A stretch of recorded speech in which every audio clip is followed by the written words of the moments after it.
Hello everyone! In this video I want to discuss how to find the definite integral from 0 to 1 x squared dx, and this integral actually equals to 1/3, and I'm going to show this by using Riemann summation. And from other side I'm going to show the application of S2 sum when we can write the sum of squares of numbers in exact form. I hope you're going to enjoy this video and thank you for watching.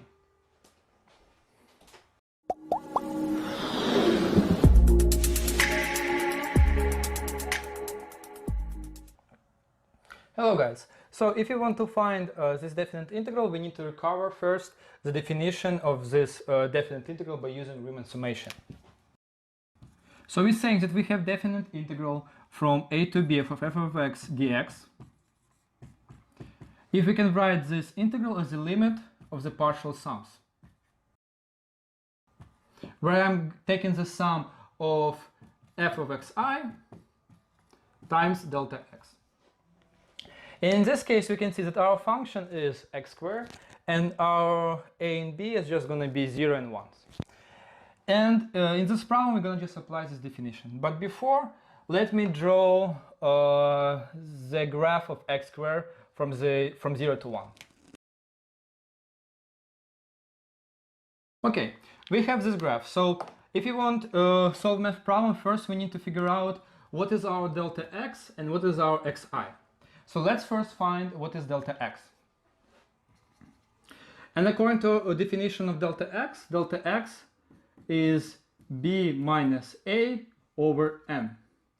Or in this case, we have b is equals to 1 and a equals to 0, so I have 1 minus 0 over n. So from here I will get that my delta x is equals to 1 over n. The next thing that we need to discuss how to find our xi's. So, in other words, what we are doing, we're taking the whole interval from 0 to 1 and divide this interval by n equal parts. So, we divide by n parts, and the length of each segment is delta x. Then we want to define our xi. And xi we're going to define the following way. We're going to say, let's take our delta x. And according to definition of Riemann sum, the xi is a plus delta x times I. In our case, a is just 0, so I have xi equals 0. And delta x is 1 over n, so I have 1 over n times I. So from here I get that equals to I over n. So I can say that xi is equals I over n. And we can see when I equals to 1, why? Because we start from 1 to n. When I equals to 1, we have 1 over n, so it means this is going to be our x1. When I equals 2, we have 2 over n, so we're adding like this delta x 2 times. So I'm going to have point x2. And then we can go over up to n. And you can see when I equals to n, I will get that my x of n is equals n over n equals to 1. So this is going to be ours, the last one, xn. Okay, and the last thing that we need to figure out, we need to find what is f of xi. And f of xi, I'm going to plug in xi inside my function. And f of x is x squared. So I will have, this is equals to xi squared.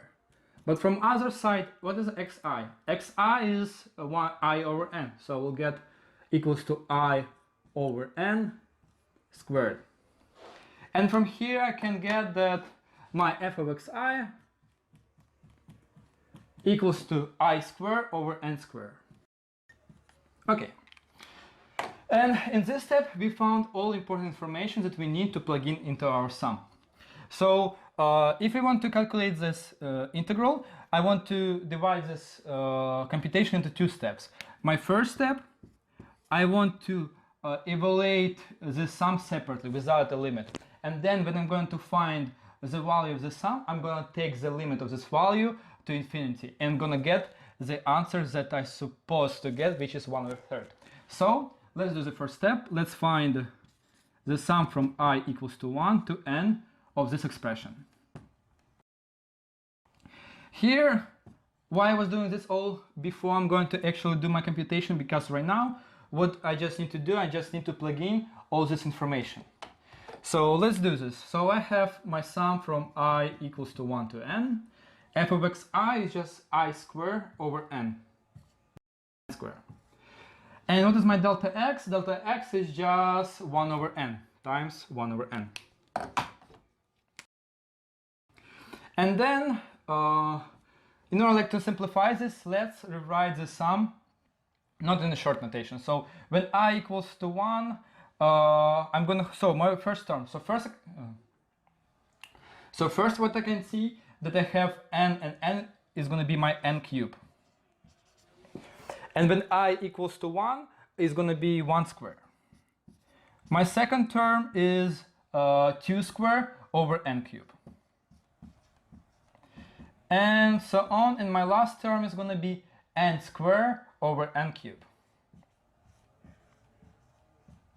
And since each of these fractions have the same denominator, I can find the common denominator. In this case, I will have n cube plus over, above I'm gonna have 1 square plus 2 square plus 3 square plus n square. And from here, I'm going to use the formula that I showed you in the preview. So for this one, I'm going to use the formula that 1 square plus 2 square plus n square equals n plus 1 to n plus 1 over 6. So the whole top part I can rewrite as n plus 1 to n plus 1 over 6. And here, this is over n cubed. Then I can move 6 to the bottom and factor these two n's. So I will get on the bottom 6n cubed. And here we'll have n times n times n. So I factor each of this n. And inside I will have 1 over plus 1 over n times 2 plus 1 over n. Okay. And here I can see that the first thing, I have n cubed and 3n, so n cubed. So each of this n gonna get cancelled. So my sum is gonna be equals to 1 plus 1 over n. I think I need to erase this. And times 2 plus 1 over n over 6. Yes. So we're done with step 1. For step 2, let's say this is my step 2. I want to send my n to infinity. And I can see when I've sent, why I'm doing this, because according to the formula. Because I'm taking, basically what I'm doing over here. Here, I have base times height. So I'm taking this base times height of this function, it's rectangular.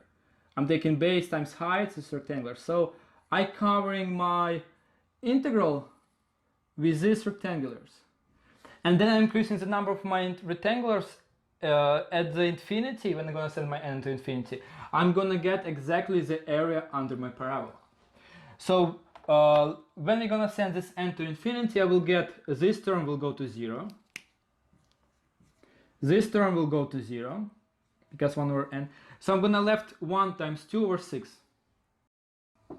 But this exactly going to be, I'm going to cancel 2, is going to be 1 over 3. And we get exactly the value that this definite integral equals to.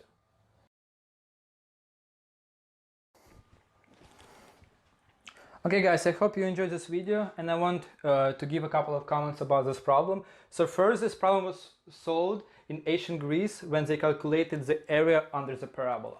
And they exactly use these sums. So if you want to calculate the integral from 0 to 1 of xk, and here I forgot one important stuff, I need to say dx, because I'm going to integrate corresponding to variable x.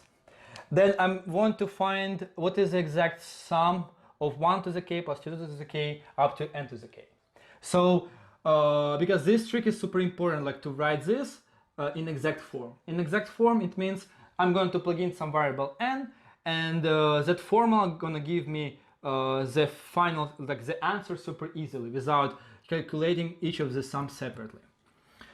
And one of the reasons why I'm doing Jordan canonical form in linear algebra sequence, because we can use Jordan canonical form to find the exact form of this sum. Okay guys, thank you for watching. Stay tuned. If you're not subscribed to my channel, please subscribe. And in the future video, I'm going to move towards proving this formula. Thank you for watching.